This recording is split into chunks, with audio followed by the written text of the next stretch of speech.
পৃথিবীর প্রান্তে প্রান্তে মুসলমান জাতি লাঞ্ছিত, বঞ্চিত আর অপমানিত আর পদদলিত আর হেনস্থার শিকার। আজ মুসলমানের উপর চলছে ইহুদি, খ্রিস্টান, বিধর্মী সহ যাবতীয় বিধর্মীদের ভয়াবহ অগ্রাসন। জামানা মে মাযুজ থে হামিলে কোরআন হুকার, ও জামানা মে মাযুজ থে হামিলে কোরআন হুকার, আজ তুম দলিল খওয়ার হো তরকে কোরআন হুকার। হামিদা ওয়া মুসাল্লিআন আম্মা বা'দ। قال الله تعالى في كلامه المجيد وفي الفرقانه الحميد يا أيها الذين آمنوا إن تنصروا الله ينصركم ويثبت أقدامكم صدق الله العظيم।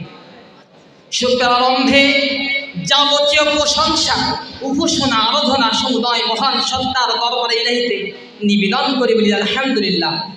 অতঃপর অনন্ত অসংখ্য দরুদ সালাম বাদল ধরার ন্যায় বর্ষণ করি বিশ্ব রাসূলের রওজাতুল আকদাস মোবারকে বলি সাল্লাল্লাহু আলাইহি ওয়াসাল্লাম। অতঃপর আজকে সভার স্বনামধন্য সঞ্চালক মহোদয় সহ ন্যায় নিষ্ঠার উজ্জ্বল প্রতীক সম্মানীয় বিচারক মণ্ডলীদেরকে সহ সামনে উপবিষ্ট সকল স্তরের শ্রোতা মণ্ডলীকে আন্তরিক অভিনন্দন জানিয়ে দৃষ্টি আকর্ষণ করতে চলেছি বর্তমান মুসলিম জাতির চরম অবক্ষয়ের কারণ এবং উন্নতির পন্থা সম্পর্কে।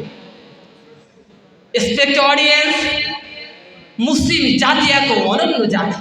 তাদের রয়েছে সোনার ইতিহাস, গৌরবময় ঐতিহ্য। তাদের মনোবল ছিল আকাশচুম্বী, হৃদয় ছিল পর্বতের ন্যায় অবিচল, সাহস ছিল শক্তিশালী সারদলের চেয়ে অধিক। তাদের ঈমান ছিল সতেজ এবং সুদীর, অন্যায়ের বিরুদ্ধে তারা ছিল আপসীন সংগ্রামী। রাষ্ট্রীয় জীবন, পারিবারিক জীবন, সাংসারিক জীবন, ব্যক্তি জীবন পুরোটি ছিল ইসলামের অনুকরণীয় আর অনুসরণীয়। কিন্তু বড় দুঃখের বিষয়, আজ গোটা বিশ্বের চিত্র সম্পূর্ণ পজিটিভ, সম্পূর্ণ নেগেটিভ, সম্পূর্ণ বিপরীত।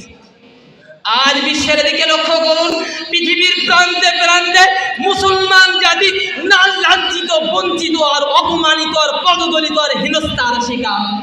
আজ মুসলমানের উপর চলছে ইহুদি, খ্রিস্টান, বিধর্মী সহ যাবতীয় বিধর্মীদের ভয়াবহ অগ্রাসন। আজ মুসলমানদের প্রাণ কেন্দ্র বাইতুল মুকাদ্দাস বিধর্মীদের হাতে আবদ্ধ। প্রাণ প্রিয় বাবরি মসজিদ সে তো আজ ধ্বংসস্তূপে পরিণত। উপস্থিত জনমণ্ডলী, ফিলিস্তিন, মায়ানমার, কাশ্মীর, ভারত, পাকিস্তান সহ গোটা বিশ্বের মুসলমানদের আত্মনাদ, আত্মচিৎকার আর বুক ফাটা চাপা কান্নার আওয়াজে আকাশ বাতাস ভারী হয়ে উঠেছে, স্তব্ধ হয়ে গেছে প্রকৃতির সবকিছু। সমুদ্রের উত্তাল তরঙ্গের ঢেউ শান্ত হয়ে গিয়েছে। কিন্তু কেন এ অবক্ষয় কিভাবে হলো? চলুন কয়েকটি কারণ নিয়ে আলোচনা করা যায়। উপস্থিত জনমণ্ডলী, মুসলমানদের এই চরম অবক্ষয়ের প্রধান কারণ হিসেবে আমি উল্লেখ করতে চাই ইসলাম থেকে দূরে সরে আসা। আর মুসলমান নিজেদের শ্রেষ্ঠ ধর্ম ইসলামকে ভুলে গিয়ে বিধর্মীদের কালচার সাদরে গ্রহণ করার কারণে মুসলমানদের চরম অবক্ষয়। অথচ মহান রব্বুল আলামিনের ঘোষণা, ইয়া আইয়ুহাল্লাযীনা আমানু ইন তানসুরুল্লাহা ইয়ানসুরকুম ওয়া ইসাব্বিত আকদামাকুম। তোমরা যদি দ্বীন পালনের মাধ্যমে আল্লাহকে সহযোগিতা করো, আল্লাহ তোমাদের কদমকে সুদৃঢ় রাখবে। কিন্তু আজ আমরা ইসলাম থেকে বহু গুণ দূরে সরে গিয়েছি। উপস্থিত জনমণ্ডলী, মুসলমান জাতির অবনতি এবং অবক্ষয়ের দ্বিতীয় নম্বর কারণ হলো একতাবদ্ধ না থাকার কারণ।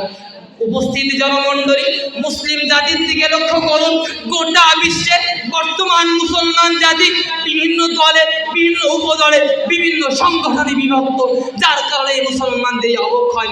ইংলিশে একটি প্রবাদ বাক্য আছে, where there is unity there is always victory. অর্থাৎ যেখানেই আছে একতা সেখানেই সর্বদাই আছে বিজয়। পবিত্র কোরআনের ঘোষণা, ওয়াতাসিমু বিহাবলিল্লাহি জামিআ ওয়ালা তাফাররাকু। আজ মুসলমান জাতি এই চিরকাঙ্ক্ষিত, এই চিরপ্রসিদ্ধ আয়াতকে ভুলে গিয়েছে। আজ মুসলমান জাতি নিজেদের ঐক্যবদ্ধকে ভুলে গিয়েছে।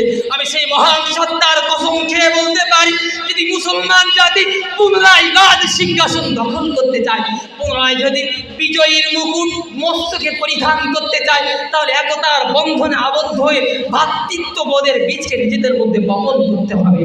দ্বিতীয় নম্বর কারণ হিসেবে আমি উল্লেখ করতে চাই এই দুনিয়াকে অধিক পরিমাণ প্রাধান্য দেওয়া।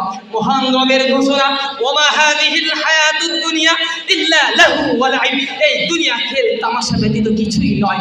কিন্তু আজ মুসলমান জাতি এই ক্ষণস্থায়ী দুনিয়ার মোহে পড়ে সেই চিরস্থায়ী আখিরাতকে ভুলে গিয়েছে।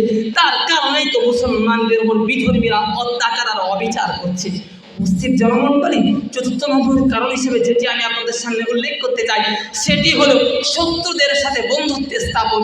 মহান রবের স্পষ্ট ভাষায় ঘোষণা, ইয়া আইয়ুহাল্লাযীনা আমানু লা তাত্তাখিযুল ইয়াহুদা ওয়ান নাসারা আউলিয়া, তোমরা ইহুদি খ্রিস্টানদের বন্ধুত্ব রূপে গ্রহণ করিও না। কিন্তু আজ মুসলমানদের প্রিয় বন্ধু হিসেবে দাঁড়িয়েছে ইহুদি খ্রিস্টান। আরবের দিকে লক্ষ্য করুন না, নবীর দেশ, নবীর জন্মভূমি, নবীর বিচরণ ভূমি, সেই দেশের সরকার আজ বিভিন্ন নাস্তিকপন্থী দেশটির সাথে হাত মিলিয়ে আজ গোটা আরব কান্ট্রিকে ছাড়খাড় করে দিতে চলেছে। উপস্থিত জনমণ্ডলী, পঞ্চম নম্বর কারণ হিসেবে যেটা আমি উল্লেখ করতে চাইব সেটি হলো যোগ্য আদর্শবান নেতা এবং নেতৃত্বের অভাব। আজ মুসলমানদের মধ্যে এমন কোনো যোগ্য আদর্শবান নেতা নেই যার ডাকে গোটা মুসলিম উম্মাহ একত্র হবে, যার ডাকে গোটা মুসলিম উম্মাহ জিহাদ করতে প্রস্তুত হবে। অধিকাংশ নেতাই তো পথভ্রষ্ট, নীতিগ্রস্ত এবং দুর্নীতিগ্রস্ত। উপস্থিত জনমণ্ডলী, এছাড়াও অলসতা, বিলাসিতা, দারিদ্রতা, অজ্ঞতা, মূর্খতা মুসলমানদের এই চরম অবক্ষয়ের পিছনে প্রধান কারণ। এই সমস্ত কারণগুলোকে যদি আমরা দূরীভূত করতে পারি, এই সমস্ত কারণগুলোকে যদি আমরা পথ প্রদর্শন করতে পারি, নিশ্চিত আমরা পুনরায় শ্রেষ্ঠ জাতি হিসেবে বিচরণ করতে পারবো। ওয়ালা তাহিনু ওয়ালা তাহজানু ওয়া আনতুমুল আ'লাউনা ইন কুনতুম মুমিনিন। আল-আন আনা আখতাতিমুল কালাম। আসসালামু আলাইকুম ওয়া রাহমাতুল্লাহি ওয়া বারাকাতুহু।